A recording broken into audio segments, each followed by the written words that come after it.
சாமி பண்றாங்க. Coma stage.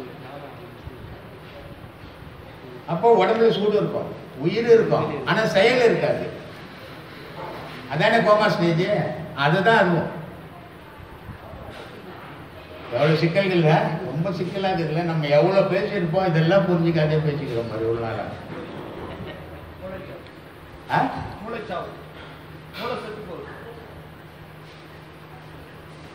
மூளை செத்து போகாது, செயல் இழக்கும்.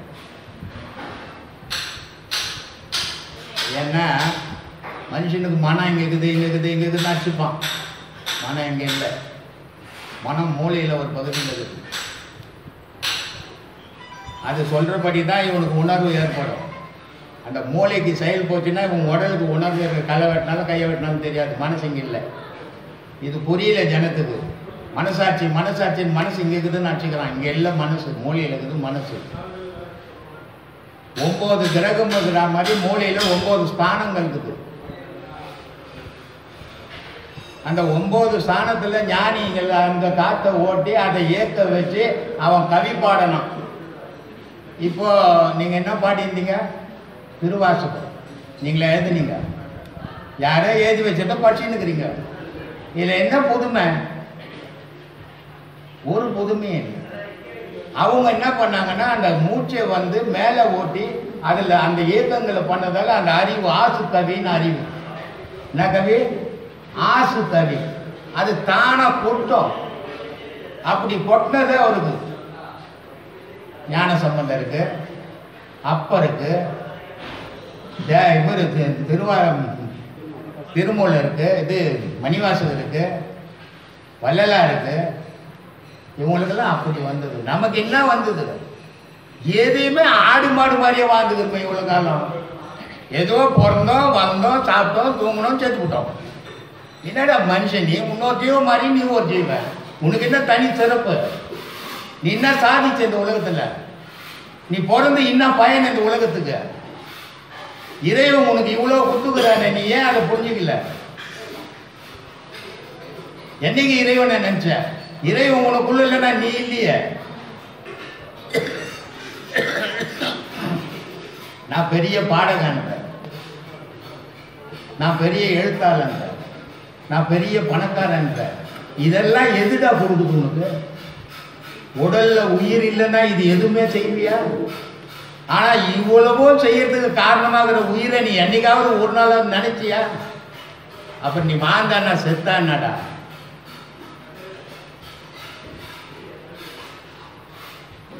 சொல்லுங்க, பேசு சாமி.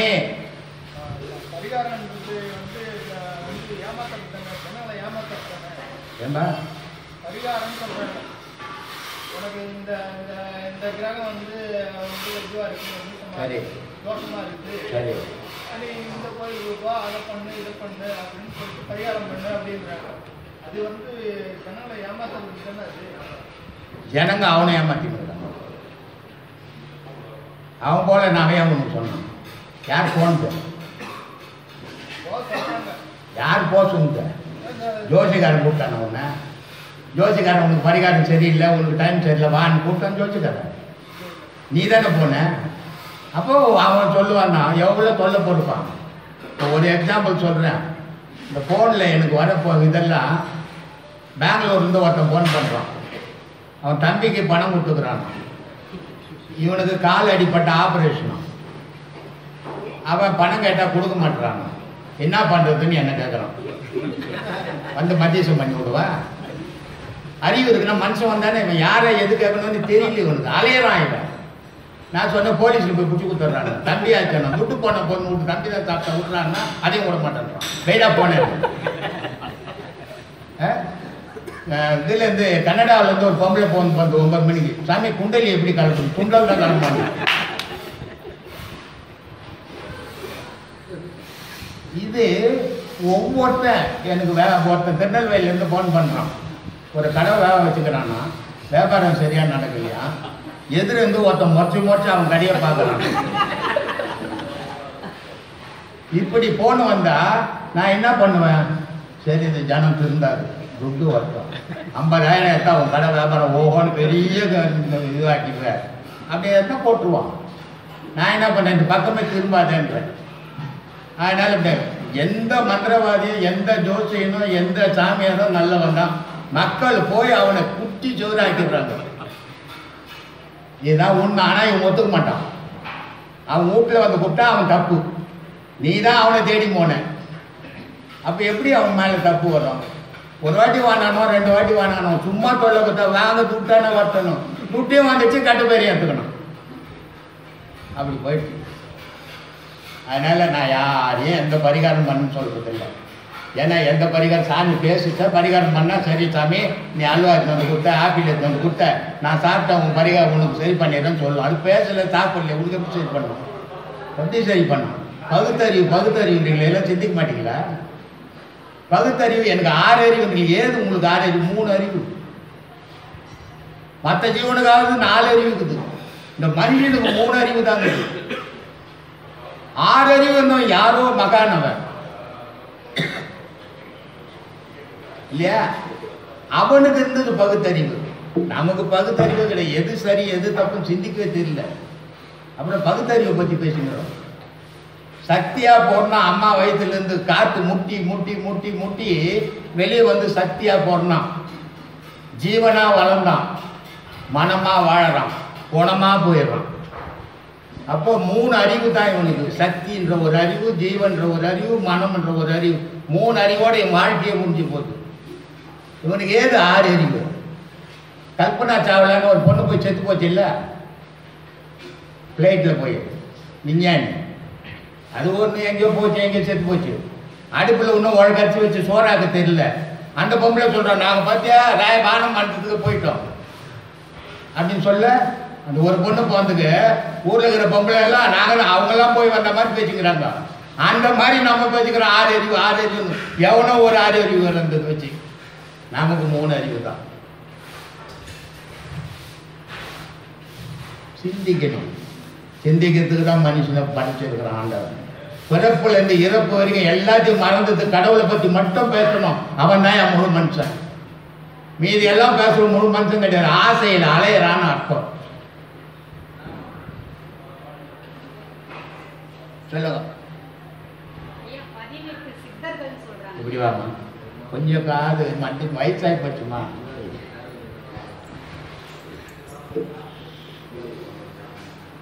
18 சித்தர்கள் சொல்றாங்களே, ஏன் 18 சித்தர்கள் தான் உருவாங்கினாங்களா? அதுக்கு மேல யாரும் இல்லை, ஆயிரக்கணக்கான சித்தர்கள். எந்த இதுலேயும் 18 18 18ன்னு போடுவோம். அதில் அகஸ்தியரை விட்டுருவான், ஒன்றில் திருமூலரை விட்டுருவான், ஒன்றில் காவப்புத்தொன்றை விட்டுருவான், இப்படி விட்டுடுவான். 18ன்றது 18 தத்துவம். இந்த 18 தத்துவத்தை முதல்ல முடிச்சுவோங்க. அந்த 18 புராணம்னுவாங்க. மகாபாரதத்தில் அது 18 புராணம், 18 நாள் நடந்தது அந்த சண்டை அப்படின்னு சொல்லுவாங்க. ஐயப்பன் கோயிலில் 18 படின்னுவாங்க. அது என்ன 18 18 18 எல்லாத்தையும் 18 தத்துவங்கள். அது 18 தத்துவம் என்னன்னா 4 வேதம். 4 வேதம்னா இஜிர் வேதம், ரிக்கு வேதம், சாம வேதம், அதர்ம வேதம். அது இல்லை 4 வேதம். இந்த 4 வேதத்தை முஸ்லீம் ஏற்றுப்பானே. முஸ்லீம் வேதத்தை நீ ஏற்றுப்பியா? மனுஷன் எழுதுனதெல்லாம் வேதம் இல்லை. இறைவன் எழுதின வேதம் 4. ஒன்று பூமி, இன்னொன்று சந்திரன், இன்னொன்று சூரியன், இன்னொன்று வெள்ளி. இது 4 வேதம். இது இறைவன் படைக்கப்பட்டது, மனிதனால் படைக்கப்பட்டது. மனிதனால் படைக்கப்பட்டதா சில காலங்களில் மாறி போய்கினே இருக்கும். இறைவனால் படைக்கப்பட்டது எந்த காலத்துலையும் அழியாது. அப்போ அழியாத வேதங்கள் 4. இது 4. மூலாதாரம், சுதிஷ்டானம், மணிப்பூர்வம், அநாகதம், விசுத்தி. 6 குணங்கள். எத்தனை ஆச்சு? எத்தனைமாச்சு? 10 ஆச்சு. 8 குணம். காமம், குரோதம், மதம், ஆச்சரியம், டம்பம், லோபம், பொறாமை அப்படின்னு 8 குணம். இது 8 சேர்த்தா எத்தனை ஆச்சு? 18க்குள்ளே தான் மனித வாழ்வு. அதுதான் 18 18 18. ஒவ்வொரு மனுஷன் வாழ்க்கையும் உலகத்தில் இந்த 18க்குள்ளே தான் வாழ முடியும். நான் அதை தாண்டி ஒன்றுலையும் போக முடியாது. ஏன் இந்த 4 வேதம் என்ன? நீ வாழறது பூமியில் தான். இது பார்த்துட்டேன். சாயந்தரம் பார்த்தோன்னா சந்திரனை பார்த்துடுறேன், பகலில் பார்த்தீங்கன்னா சூரியனை பார்த்துடுறேன், தூரம் பார்த்தீங்கன்னா வெள்ளியும் பார்த்துறாரு. இந்த 4 கிரகத்தை தான் நீ இங்கேருந்து பார்க்க முடியும். மீதி புதனியோ வேழனையோ பார்க்க முடியாது, சனியை பார்க்க முடியாது. அதனால் இந்த 4 வேதம் மனுஷன் பூமியில் இருந்த பார்க்குறான். இது 4 வேதம் நிஜம். இந்த 4 வேதம் எல்லாம் உயிரினமே இல்லைங்க. அதனால் இந்த 18 தான் நிஜம். இந்த 18 தான் நடத்துது உலகத்தை. இந்த 18க்குள்ளே தான் மனுஷன் வாழறான். அதான் 18 18 18. இந்த 18 விட்டுட்டா கடவுள். இந்த 18க்குள்ளே நிற்குனா மனுஷன். அப்போ இந்த 18 தாண்டவங்க அவங்க கடவுள் ஆனவங்க. அதனால் இந்த 18 அவங்கள ஒன்றும் பண்ண முடியாது. சபரிமலைக்கு போனால் மாலை போட்டு போனால் முதல்ல போனால் மணிகண்ட சாமின்றோம். 3ஆவது வருஷம் ஒன்றும் சொல்கிறாங்க. 4ஆவது வருஷம் கேட்டால் முதல் வருஷம் கன்னிசாமி, 3ஆவது வருஷம் மணிகண்ட சாமி. அது இன்னும் மணிகண்ட சாமி, முதல் வருஷம் கன்னிசாமி. அப்போ கன்னிசாமி போனால் ஒரு தன்னை மாறணும், ஒரு படியாங்க. இதெல்லாம் எதுக்கு வச்சுக்கிறான்? முட்டாள்தனமாக வச்சான், அறிவுபூர்வமாக வச்சான். இவன் போனால் ஒவ்வொரு வருஷமும் ஒவ்வொன்றும் நீ இழந்துக்கணும் போனண்டா, அப்போ தான் கடவுளை பார்க்க முடியும்னு. ஆனால் இவன் இறங்கினோடனே தண்ணி கடைக்கு போயிடுறான், இறங்கினோடனே பூஜை ரோட்டுக்கு போடுறான். அப்புறம் இவன் எங்கேருந்து 18 விடுறது? இந்த 18 கடந்தால் நீ ஞானி கடவுள். அதனால் அந்த 18 கடக்கணும். இந்த 18ஐயும் தாண்டிட்டின்னா நீ தான் இறைவன். அதுதான் அந்த 18 சித்தர், நவநீத சித்தர்னு பேர்.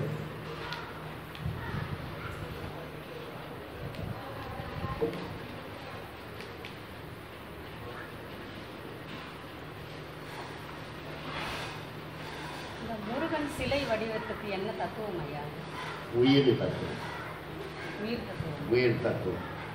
உனக்கு உயிர் ஓட்டு இல்லை, அதான் முருகன். உன் உடல் மூலாதாரத்தில் விநாயகர், பிள்ளையார், அத பிள்ளை 6 பிள்ளை 6 தானே, பிள்ளையார் தானே பேர். என்னது? பிள்ளையார் தானே. பிள்ளையார்னா என்ன அர்த்தம்? பிள்ளை 6. இந்த 6 என்னன்னா கேது ராகு. அது கேது ராகு. அது அம்பாலை பாதுகாத்துருக்குது. மூலாதாரத்தில் அம்பாள் இருக்கிறான், தாய் இருக்கிறான், நாகம். அது வந்து அவளை பாதுகாக்குது. இந்த கிராமத்து பக்கம்லாம் போனால் முழு செலவு இருக்காது, அம்பாள் செலவு. கழுத்து வரைக்கும் தான் வச்சுருப்பாங்க. ஆமாம், அந்த கழுத்து வரைக்கும் வச்சது மூஞ்சி தெரியாது, கண்ணு மட்டும் தெரியும்.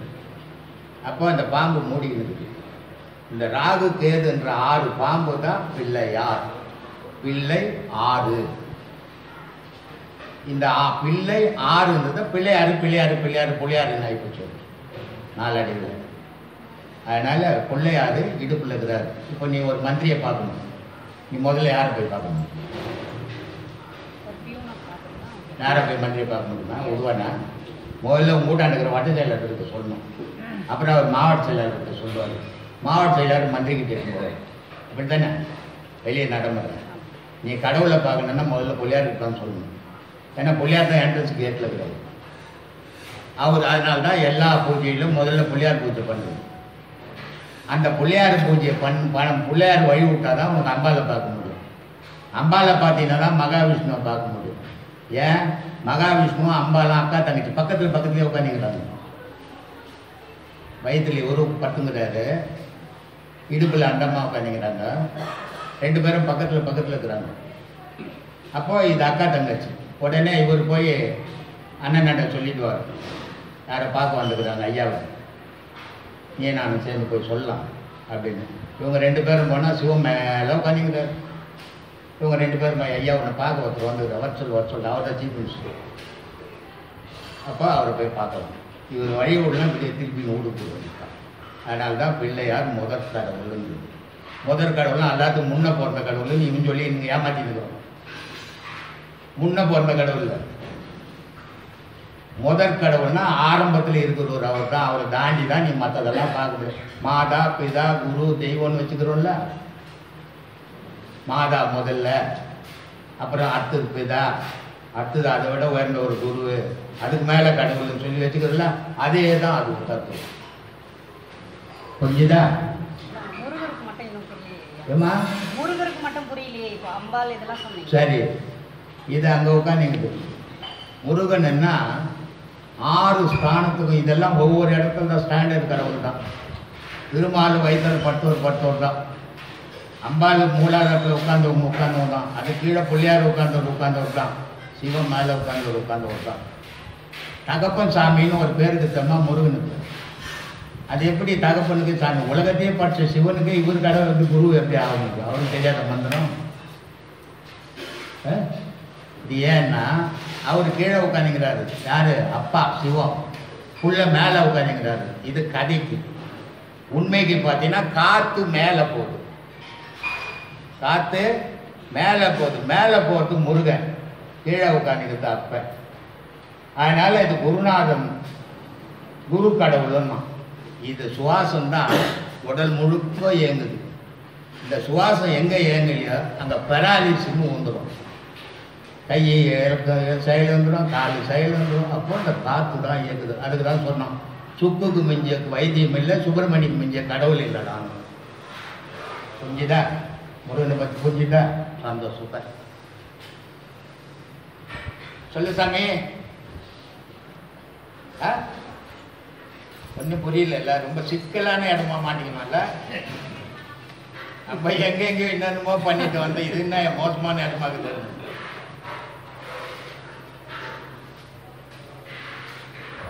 சொல்லுங்க, பட்டு பட்டுன்னு சொல்லணும்.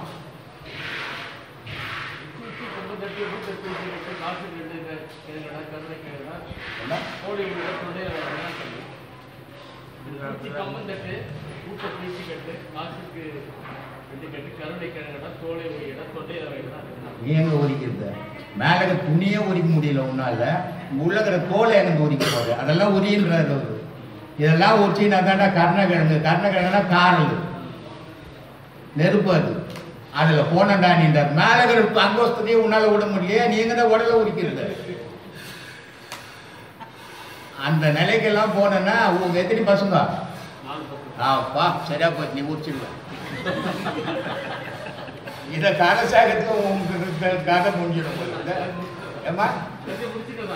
சந்தோஷம். அதான் இந்த வயசுக்கு ஒரு தேட்டரை போடுது. இது அவ்வளோ சாதாரணமான விஷயம் இல்லை. ஞானம்ன்றது 12 வருஷம் ஆகணும். கும்பாபிஷேகம் கோயிலுக்கு பண்ணுறோம் தெரியுமா? இதுதான் சாமிக்க பண்ணிட்டு இருக்கிறீங்க. அடையாளம் அது, நிஜம் அது இல்லை. நிஜம் மனுஷனுக்குள்ளே நடக்கணும் கும்பாபிஷேகம். மனுஷனுடைய உடல் தான் கும்பம். இதுக்கு அபிஷேகம் நடக்கணும். சிவபெருமான் தலையில் கங்கை ஊத்துற மாதிரி இருக்கும் தெரியுமா? கேட்டால் கூட்டியாருன்னுவாங்க. இல்லை அப்படித்தான் சொல்கிறாங்க. இந்த மாதிரி சாமி இங்கே ஓப்பனாக பேசுது. கூட்டியாருன்னு சொல்லுவாங்க. ஏன் என்ன பொண்டாட்டி சண்டை வலிக்கணும், அதனால முடியல மறைச்சி வச்சுக்கிறாரு. அவர் என்னன்னா கதை எழுதுறோம் காட்டினமால் அடிக்கவே முடியாது இவனை கட் பண்ணில. அது ஒரு தண்ணியை ஊற்றும் தலையிலேருந்து. அது என்னன்னா அமுதம்னு பேர். அந்த அமுதம் உனக்கு பொழிஞ்சுதுன்னா அதான் கும்பம். கும்பத்துக்கு அபிஷேகம். இது நடக்கணும்னா 12 வருஷம். இப்போ எங்கன்னா போனீங்கன்னா அங்கே போட்டு இருப்பாங்க அமுதம் ஸ்டோர், அமுதம் அங்காடி அப்படிலாம் போட்டிருப்பாங்க. அங்கே போய் அமுதம் ஒரு பாட்டு கொடுக்கணும். கொடுப்பானா? பேர் போட்டு வச்சுக்கிறாங்க. பேர் போட்டுக்கிறானே சாமி. அமுதம் ஸ்டோர் தானே போட்டு. கோதுமை ஸ்டோர்னா கோதுமை கடை கொடுப்பான். சாராய கடை ஸ்டோர்னா சாராய கடை கொடுப்பான். அமுதம் ஸ்டோர்னா அமுதம் கொடுக்கணும்ல. ஏன் இல்லை? அமுதம்ன்றது வெளியே கிடையாது, மனுஷனுக்குள்ள இருக்குது. இந்த அமுதம் பொழிஞ்சா கும்பாபிஷேகம். இதனுடைய அடையாளம் தான் அங்கே பண்ணுறது. தலை தான் கோபுரம். அதுக்கு தான் கோபுரத்து மேலே போய் பண்ணுறது. இங்கே சாமி பண்ணல, கோபுரத்து மேலே பண்ணுறது அதுக்கு தான். இதெல்லாம் புரியாத எல்லாம் அடையாளமாக வெளியே வச்சாங்க. இவன் அதையே கொட்டின்னு சுற்றிக்கிறான், உள்ளே வரமாட்டேன்றான்.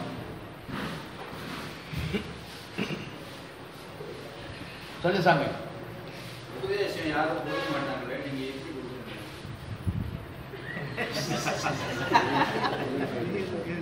என்னவா? உபதேசம் யாரும் கொடுக்க மாட்டாங்க சாமி. சரி, நான் 3 பேர் சீனியர் பார்த்தேன். சரி, என்னோட சீனியர் ஆமா, உங்களோட senior. நல்லா இருக்கான். ஆனா இவங்க வந்து உபதேசத்தை கொடுக்குறது. சரி, நீங்க எப்படி இது மாதிரி உபதேசம் பண்ணுவீங்க? இல்லை, ஞானத்தில் 2 விஷயம் இருக்குது. சுயநல ஞானம், பொதுநல ஞானம் 2 இருக்குது. நான் தெரிஞ்சுக்கினேன், என்னோட நான் போயிட்டேன். நான் ஏன் இவ்வளோ கஷ்டப்பட்டு சம்பாதிச்சதை அடுத்தவங்க கொடுக்கணும் அப்படின்ற சுயநலம் நான் தெரிஞ்சுக்கினேன். திருமூலர் சொல்லுவார், யான் பற்றி இன்பம் மையகம் பண்ணுறது. அது மாதிரி நான் தெரிஞ்சுக்கிட்ட உலகம் தெரிஞ்சுக்கிட்டது என்ன மாதிரி ஆகும். புரிஞ்சிச்சா? புரிஞ்சுதா இல்லையா சாமி? புரியுது. அவங்க ஏன் அந்த மாதிரி மரமாக இருக்கிறாங்க? ஏன் சொல்லணும் உனக்கு? இப்போ நீ கஷ்டப்பட்டு சம்பாதிச்சு கோடி கோடியாக சேர்த்து வச்சுட்டு வச்சுட்டு நீ ஏன் ஊருக்கெல்லாம் கொடுக்கணும்? அதனால் நான் சம்பாதிச்சு நானே சாப்பிட்டுக்கிறேன்.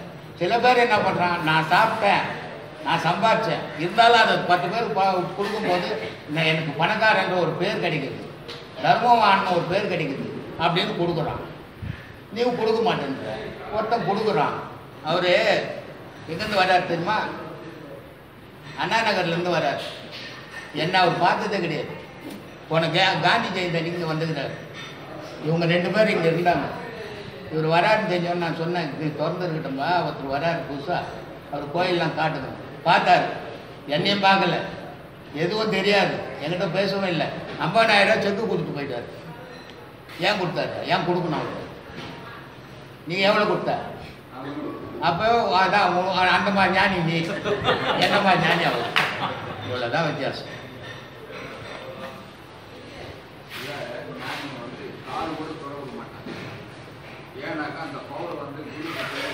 அவர் போட்டியா, அழிட்டியா, உன்னால உலகத்துக்கு உபயோகப்பட்டியா? ராமானுஜர் சொல்றாரு, ஐயா ஒரு கதை சொல்றேன் கேளு, முட்டாள் தானாது. அப்புறம் நீ என்னடா ஞானி? நீ ஒரு திருவள்ளுவர் சொல்றார், ஐயா நான் பெரிய படிப்பாளி அப்படின்றார். கூட முட்டாள் இருக்கிறார். உலகத்தில் இருக்கிற எல்லா படிப்பும் நான் ஃபஸ்ட்டு சாமின்றார். திருவள்ளுவர் சொல்றார், நீ முட்டாள்றான்றார். யோ என்னையே இவ்வளோ சொல்கிறேன், எல்லாத்தையும் படிச்சுட்டு நான் என்ற முட்டாள் என்று என்ன? எப்பயா நான் படிப்பாளி? நீ கற்ற கல்வியை பிறருக்கு கொடுக்குறப்பார், அன்னைக்கு தான்டா நீ கல்வியாளன்றார். அவன் சொல்லணும் உன்னை கல்வியாளன்ட்டு, நீ ஏன் சொல்லிக்கூடாது? அவன் சொல்லணும், அந்த கல்வியாளர்கிட்ட கற்றுக்கினேன் நான், அன்னைக்கு தான் நீ கல்வியாளன்டான்றார். அதே மாதிரி ஒருத்தன் போகிறான், நான் பெரிய பணக்காரியா, உலகத்தில் இருக்கிற எல்லாத்தையும் என்னால் வாங்க முடியும், போட பிச்சைக்காரன்றார். அப்போ நான் எப்பயா பணக்காரன்றார்? உங்கள்கிட்ட இருக்கிறதெல்லாம் நீ அடுத்தவனு கொடுத்து அடுத்தவன் சொல்கிறான் பாரு, அந்த பணக்காரர் கொடுத்தான்னு சொல்கிறான் பாரு, அன்றைக்கி தான்டா நீ பணக்காரன். அந்த மாதிரி எதையும் தானம் பண்ணுற மனம் இருக்கணும், அவன் தான் இறைவனாண்ட சேருவான். ராமானுஜர் சொல்கிறார், அவருடைய குரு கிட்ட போய் சொர்க்கத்துக்கு போகிறதுக்கு எனக்கு மந்திரம் சொல்லிக் கொடு சாமின்றார். சொல்லிக் கொடுக்க மாட்டேன், தெத்திடுறார். 2வது வாட்டி போகிறார், தெத்திடுறார். இவரும் அவரை விட்டப்பாடா இல்லை. 3வது வாட்டி போகிறார்.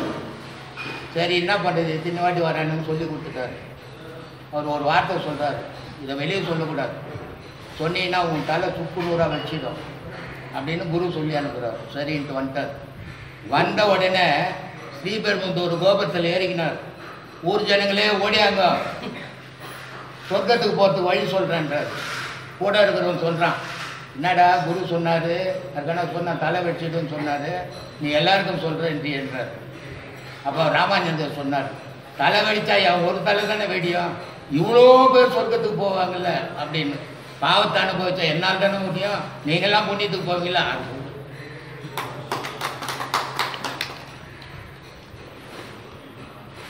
ராமாயணம், கம்பராமாயணம், பகவத்கீதை, பைபிள், குரான் இதெல்லாம் மனிதனால் எழுதப்பட்டதா இறைவனால் எழுதப்பட்டதா? எந்த இறைவன்? மனிதனால் எழுதப்பட்டதா இறைவனால் எழுதப்பட்டதா? மனித இறைவன் எதையும் எழுதுனதே கிடையாது. பஞ்சரிக்கா அப்போ அதை வச்சு கூப்பிட்டு ஏன் சாமி இந்த உலகத்தில் இவ்வளோ சண்டை? அவங்கள கேள்வி போய் நான் எதையும் வச்சு, நான் சித்தர் பாடல் மட்டும்தான் வச்சிருக்கேன். ஏன்னா அவன் எதுவும் நீங்கள் படிக்கணும்னு சொல்லலை, எல்லாத்தையும் எழுதி வச்சுட்டு போயிட்டான். நீ தெரிஞ்சுக்கினா தெரிஞ்சுக்க நான் போடான்ட்டான், மறைமுகமாக எழுதி வச்சுட்டு போட்டான். இருக்கட்டும், உனக்கு பிடிச்சா படி. எல்லாம் மனுஷன் தந்துட்டான். இறைவன் எதையும் எழுதுறது கிடையாது. இறைவனுக்கு யாரும் நல்லவன் கிடையாது, இறைவனுக்கு யாரும் கெட்டவன் கிடையாது, இறைவனுக்கு பகல் கிடையாது, இறைவனுக்கு இருள் கிடையாது. அப்படிப்பட்டவன் இறைவன். யாரும் உறவு கிடையாது, யாரும் பகை கிடையாது. இறைவன் ஏன் எழுதிங்க பாருங்க, சொல்லு சொல்லுப்பா. அதனால் எல்லா கீதையும் பகவத்கீதையாக இருந்தாலும் சரி, சிவபுராணமாக இருந்தாலும் சரி, கந்த புராணமாக இருந்தாலும் சரி, அம்பாள் அந்தாதியாக இருந்தாலும் சரி, திருவாசகமாக இருந்தாலும் சரி, பைபிளாக இருந்தாலும் சரி, குரானாக இருந்தாலும் சரி, எல்லாம் மனுஷன் எழுதுறது தான் இறைவன் எதை எழுதணும். இறைவன் எந்த காலேஜிலும் படிக்கணும். நம்ம ஆளுங்களே ஸ்கூலுக்கு போய் படிச்சுட்டு எழுதினாங்க. ஏன்னா இறைவன் படிக்கிறதுக்கு ஸ்கூல் கட்டல் எழுதணும். இனிமேல் நம்மலாம் சேர்ந்து கட்டினா ஒன்றை பார்க்கணும்.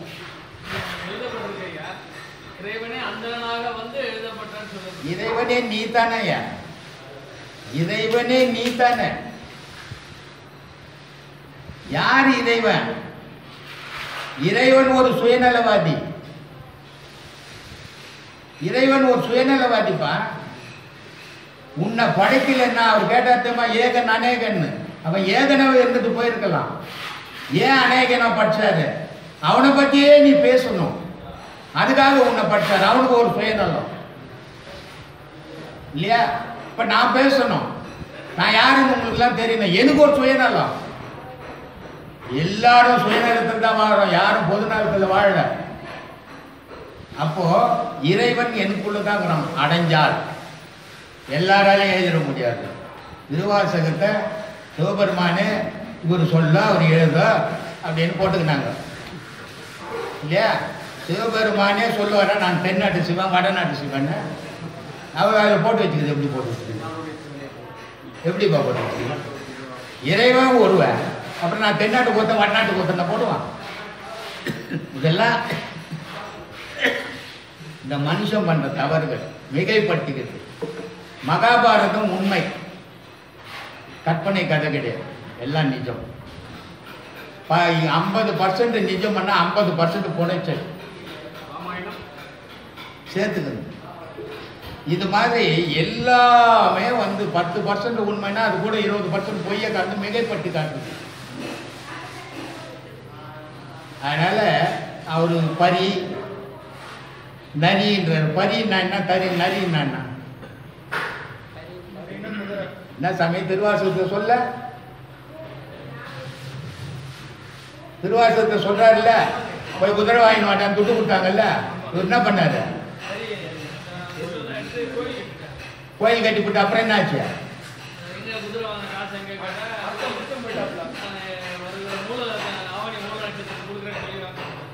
அது ஏன் நரியாச்சு பரியாச்சு?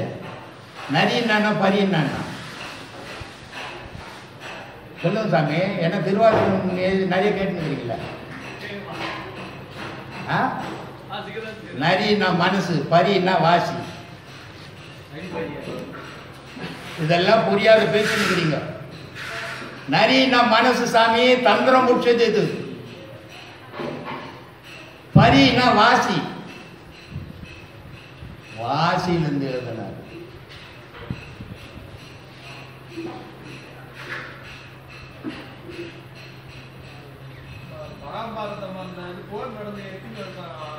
நான் எழுதி வைக்கிறேன்.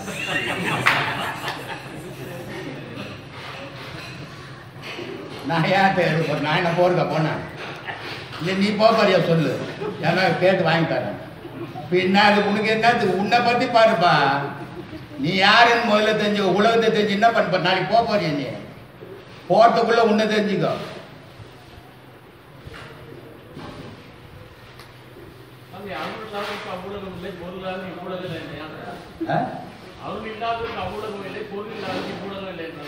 இங்க துட்டு இல்லைன்னா உன்னை எவனும் செய்ய மாட்டான்.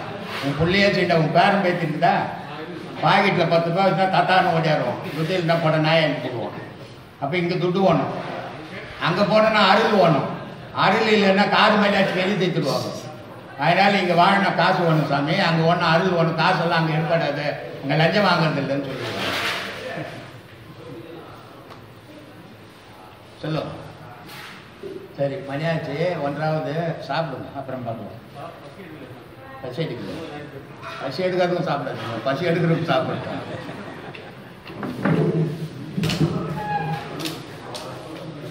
எங்கேருந்து வந்தது அப்படின்னா, அண்டத்தில் ஒரு பெரிய வெடிப்பு வந்ததுப்பா. அந்த பெரிய வெடிப்புலேருந்து தான் உயிர்கள்லாம் உருவாச்சு. அந்த அடிப்படையை வச்சு தான் இந்த பிள்ளையார்ன்றது. எல்லா உயிர்னாலே மண்ணுலேருந்து தான் உருவாகணும். திருப்பி அந்த உயிர் எங்கே போகணும்? திருப்பி மண்ணுக்குள்ளே தான் போகணும். அப்போ எல்லாத்துக்கும் அடிப்படையாக இருக்கிற ஒரு விஷயம் என்னென்னா இந்த மண். அப்போ இந்த மண்ணில் தான் அந்த உருவத்தை வணங்கி திருப்பம் அதை கதைக்கிறாங்க. அப்போது பக்குவம் இல்லாத ஆன்மாக்கள் எல்லாமே எங்கே போகும்னா சுடாத பானை மாதிரி. இந்த மண் பிள்ளையார் அங்கே சுடலை, வெறும் களிமண்ணை சுடாமலே அப்படியே கரைக்கிறாங்க. அப்படியே ஏற்றி ஒரு உருவத்தை அமைச்சிட்டு திரும்ப கொண்டு போய் ஆற்றுல கரைச்ச உடனே திரும்ப அந்த களிமண்ணாவே மாறுது. புள்ளியாருன்றது போய் இப்போ களிமண்ணாக மாறிச்சு. ஏன்னா அது ஆரம்பத்தில் களிமண்ணாக இருந்தது. அப்போது மனுஷன் தோன்றான் வாழறான், ஒரு நாள் செத்து போகிறான். இது என்னன்னா இந்த களிமண் மாதிரி. இந்த களிமண் யார் சொன்னாங்கன்னா இது சுடலை. இதே பானை ஒன்று இருக்குதுப்பா, இதே களிமண் தான். ஆனால் அந்த பானை சுட்டாச்சு, இப்போ அது திரும்ப களிமண்ணாக மாறுமா? மாறாது. காரணம் என்னன்னா அங்கே சூடு வந்துச்சு. அப்போது பிறவி நமக்கு தப்பிச்சு போக வழி தெரியாமல் போகிறவங்க எல்லாரும் இந்த மண், இந்த பிள்ளையார் கதை தான். களிமண்ணாக பிறந்து திரும்ப களிமண்ணாக மாற மாதிரி இங்கே பிறந்து சாக போகிறாங்க. தப்பிச்சு போகணுன்ற வழி தெரிஞ்சவங்க உலையை ஏற்றி சுட்டா திரும்பி பிறவின்றது ஒன்று கிடைக்காது. இது இந்த அடிப்படைக்காக தான் அதுதான். சரிங்களா? இது இல்லாமல் இன்னொரு காரணமும் இருக்குது. மக்களை ஒன்று சேர்க்கணும். மக்களை ஒன்று சேர்க்கணும்னா அதுக்கு காரணம் ஒன்று வேணும். அதை பேஸ் பண்ணி வச்சு தான் இந்த விநாயகர் சதுர்த்தி. இதுக்கு எப்போதுலேருந்து ஆரம்பிச்சதுன்னா விநாயகர் சதுர்த்தின்னு ஒன்று ஆரம்பித்தது. இந்த மாதிரி எல்லாரும் கூடி வீதிக்கு வீதி செலவைக்கிறதுலாம் எங்கே ஆரம்பிச்சதுன்னா சுதந்திர போராட்ட காலத்துலேருந்தே உற்பத்தி ஆச்சு. அதுக்கு முன்னாடி அது கிடையாது. சரிங்களா? ஏன்னா வெள்ளைக்காரனுக்கு எதிர்ப்பாக நம்ம பேசணும், கூட்டமாக போய் பேசினா அவன் உதைப்பான் நம்மளை. ஆனால் மதத்து மூலியமாக நான் போகிறேன்னு வச்சுங்களேன், சரியாதான் சாமி கும்பிட்றாங்கன்னு போயினே இருப்பான். அங்கே என்ன பேசுகிறாங்கன்னு அவன் கண்டுக்கவே மாட்டான். அப்போது சுதந்திர உணர்வை, நான் அடிமையாக இருக்கிறேன், வெள்ளைக்காரங்கிட்ட தப்பிச்சு போனோம், சுதந்திரத்தை ஊட்டணுன்றதுக்கான ஒரு வழிமுறையாக அந்த கடவுள் வழிபாடை கொண்டு வந்தாங்க. அப்போது நம்ம ஒரு சிலையை வச்சு நம்ம வழிபாடு பண்ணும்போது அங்கே என்ன பண்ணுவாங்கன்னா தலைவர்கள்லாம் என்ன பண்ணுவாங்க, நாம் இதெல்லாம் பண்ண போகிறோம், நாம் போராடணும் அப்படின்றதுக்கு ஒரு சாமி கும்பிட்ற பேரில் சுதந்திர உணர்வை, நான் அடிமையாக இருக்கிறேன்ப்பா, இந்த அடிமை உணவை அறுக்கணும் அப்படின்றதுக்கு ஒரு வழிமுறையாக இந்த வழிபாடு முறையெல்லாம் வச்சாங்க சாமி. இது எப்போ வந்ததுன்னா சுதந்திர போராட்ட காலத்தில். அதான் நான் படிச்சிருக்கிறேன். 1989 பாலகங்காதர கொண்டு அதுக்கு முன்னாடியெல்லாம் இல்லையா? இல்லை இல்லை. சரி ஐயா, அப்போ ஐயா ஒரு வாட்டி நடிகர் விஜயோட மாமா வந்திருந்தாங்க, சிவத்தை பற்றி சொல்லியிருந்தாங்க. ஆமாம். அப்புறமா அம்பாள் இருக்குது, விஷ்ணு இருக்குதுன்னு சொல்லியிருக்காங்க. அதை தான் நான் சொல்ல முடியுமா இப்போ சமயம் இருந்தால்? அவரு தான் பரிபூர்ணமாக சொல்லிட்டாரு. அதில் அது அம்பாள் இருக்கிறது இடம் சொல்லணும், மறுபடி மகாவிஷ்ணு இருக்க இடம் சொல்லணும்னு சொல்லியிருந்தாங்க. இப்போ டைம் இருந்தால் சொல்லுங்க, இல்லை அப்புறமா நல்லா சொல்லலாம், அதெல்லாம் ஒன்றும் பேசல. அம்பாள்னா குண்டலினி சக்தி, அம்பாள் தான் வாழைப்பெண், அதை விதவிதமாக சொல்லலாம். அம்பாள் இருக்கக்கூடிய இடம் நமக்கு மூலாதாரத்தில் தான் இருக்கிறாங்க, அதுதான் குண்டலினி சக்தின்னு சொல்லுவாங்க, அதுதான் அம்பாள். அப்போது இங்கே இருக்கிற அம்பாள் மேலே போகணும்னா அதுக்கு பாதை கிடையாது, பாதை நேரடியாக கிடையாது. அப்போ இதுக்கு நடுவில் யார் இருக்கிறான்னா அம்பாளோட அண்ணனான மகாவிஷ்ணு, அதுதான் மாயை. இப்போ நான் கூட தப்பிச்சு போக முடியாமல் வழி தெரியாமல் இருக்கிறதுக்கு காரணம் என்னன்னா மாயை மறைக்குது இல்லையா? அந்த மாதிரி அம்பாளை சிவத்தை பார்க்க விடாமல் மறைச்சு இருக்கிறது யாருன்னா இந்த மகாவிஷ்ணுன்ற இந்த மாயை. அப்போது முன்னாடி போக முடியாது, ஏன்னா முன்னாடி தான் மகாவிஷ்ணு இருக்கிறாரு. அப்போ முன்னாடி போக வழி கிடையாது.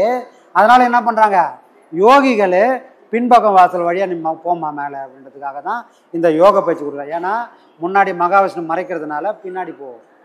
அப்போது இந்த தாம்பு கயிறு மாதிரி போய் வர இந்த மூச்சை நூல் மாதிரி மாற்றணும். ஓட்டி ஓட்டி ஓட்டி ஓட்டி பார்த்தோம்னா நமக்கே 4 அடிவில் என்ன எப்படி தெரியும்னா, இப்படி போன மூச்சு, கனமாக போன மூச்சு 4 அடிவில் இந்த கேஸ் போகிற மாதிரி சாதாரணமாக போய் வரும், நூல் போகிற மாதிரி போய் வரும். அப்போ அவ்வளோ சன்னமாக ஆகி செதுக்கி ஒரு கார்பெண்டர் எப்படி செதுக்குவாரோ அந்த மாதிரி இந்த மூச்சை நம்ம செதுக்குனா அது போகக்கூடிய வழியில் போகும். அப்போ தான் இந்த மகாவிஷ்ணுன்ற மாயை தாண்டி இறைவனோட போய் சேரும். சரிங்களா? இதுதான் விஷயம் சாமி. அப்புறம் ஐயா ஒரு 7 சக்கரத்துக்கு ஒரு கடவுளா குறிப்பிட்டு சொல்றாங்க. ஆமா. அது குண்டலினி அம்பாள் இருக்கான்னு சொல்றாங்க. ஆமா. அப்புறம் மணிபுரம் ஐயா சுவாதிஷ்டானத்துக்கு இடம் பிரம்மன். அதுக்கான தேவன் யாருன்னா பிரம்மன். அடுத்து மணிபூரகம் தான் மகாவிஷ்ணுவோட இடம். சரிங்களா? அடுத்து அநாகதன்றது ருத்ரனத்தோட இடம். அதுக்கு அடுத்தது விசுத்தி, அது சிவபெருமானோட இன்னொரு வடிவமான பரசிவம். அதுக்கு அடுத்த வடிவமான சதாசிவம். அதுக்கு மேலே போனால் அது வெறும் சிவம் தான். வெளியே போயிட்டோம்னா அதுக்கு பேர் இந்த காட்சிகள்லாம் கிடையாதுங்க, வெறும் சிவம். அது வார்த்தையால் சொல்ல முடியாத, நம்ம ஓமானத்தால் படுத்த முடியாத ஒரு நிலை. அது தனக்குள்ளே உணர்ந்தால் மட்டும்தான் சொல்ல முடியும். வேற ஒரு வடிவத்தில் அதை உணர்த்தவே முடியாது. அப்படி ஒரு வடிவம்.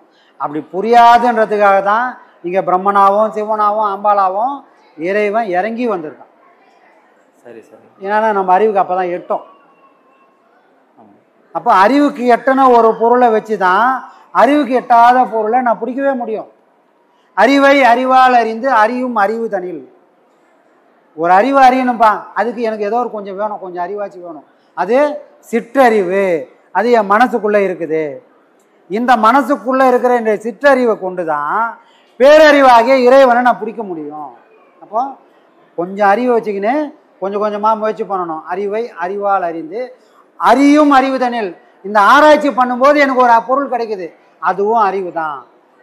இப்படி ஒன்றை வச்சு போனால் மட்டும்தான் இவ்வளோ பெரிய பரம்பொருளை நான் உணரவே முடியும். அப்படி உணர்ந்துட்டா அதுலேருந்து நான் பிரிவுபடாமல் இருக்கணும்பா. அதை விட்டு நான் ஒரு காலம் கீழே இறங்கிடவே கூடாது. அந்த குறுப்பனை எவ்வளோ பேருக்கு கிடைக்கும் தெரியாது. சரி சரிங்களா? அதுதான் சார்.